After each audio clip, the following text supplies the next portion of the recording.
आज का क्या लेक्चर है बच्चों? Subtraction of vector. तो सबसे पहले मैंने क्या किया, मैं मान के चलता हूं कि मेरे पास एक वेक्टर है वेक्टर ए और दूसरा वेक्टर है वेक्टर बी। क्लियर? इसको मान के चला मैंने वेक्टर है, इसको मान के चला वेक्टर बी, और मान के चलता हूं इन दोनों के बीच में जो एंगल है मेरे पास वो क्या है? थीटा। मैं इस लाइन को एक्सटेंड अगर कर दूंगा, मान के चलो इसके बीच में जो एंगल बनेगा वो कितना बनेगा? थीटा। कितना बनेगा? और इस लाइन का मैं नाम रखूंगा ओ पी क्यू। बन गई।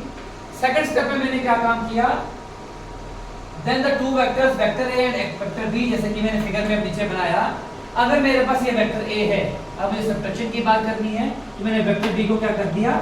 उल्टा कर दिया, अपोजिट कर दिया, इसके अपोजिट में डाल दिया। मतलब अपोजिट यही होगा ना इसका, इसी के होगा। अगर ये वेक्टर बी है पॉजिटिव में, तो इसका अपोजिट वाला क्या होगा? नेगेटिव ऑफ वेक्टर बी होगा ना, क्योंकि केस कौन सा चल रहा है? सब्ट्रैक्शन का। अगर ये एंगल मेरे पास ऐसे बन रहा है पॉजिटिव में, और इसी के अपोजिट वाला एंगल क्या होगा? इसका negative. Then the two vectors vector A and minus of vector B are shown in the figure. Then the angle between A and B will be equal to 180 minus theta.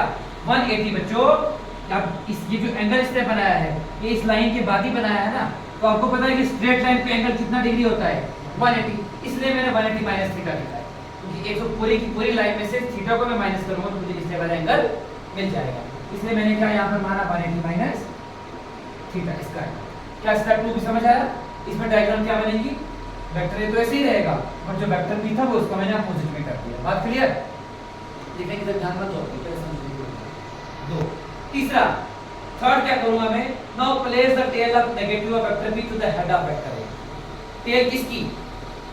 इसकी ये ऐसा tell होती है ना, इस tell को क्या करूंगा मैं? वेक्टर ए के हेड के साथ जोड़ूंगा। अब हेड तो ये है वेक्टर ए का, और वेक्टर बी की टेल ये है, इन दोनों को आपस में जोड़ दूंगा। जोड़ दिया।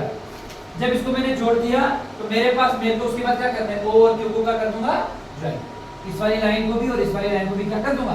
ज्वाइन। इसलिए डॉटेड लाइन से रिप्रेजेंट किया। इसमें ये मेरे पास वेक्टर ए था, ये मेरे पास वेक्टर बी था, और ये भी मुझे पता था कि ये जो एंगल बन रहा है कितना बन रहा है? 180 माइनस थीटा बन रहा है। ठीक है, तो जो थर्ड साइड, जैसे मैंने कल भी बोला था कि अगर मेरे पास दो ट्रायंगल्स हैं, जो थर्ड साइड होगी बच्चों वो किसका काम करेगा?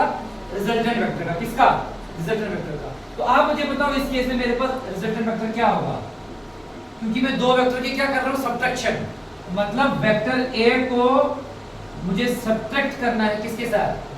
वेक्टर बी के साथ। मींस वेक्टर ए, अब कंडीशन इसकी vector A plus vector B है ना, तो vector A plus of minus vector, ये भी तो यही बन जाएगा, vector A minus vector B बन जाएगा ना।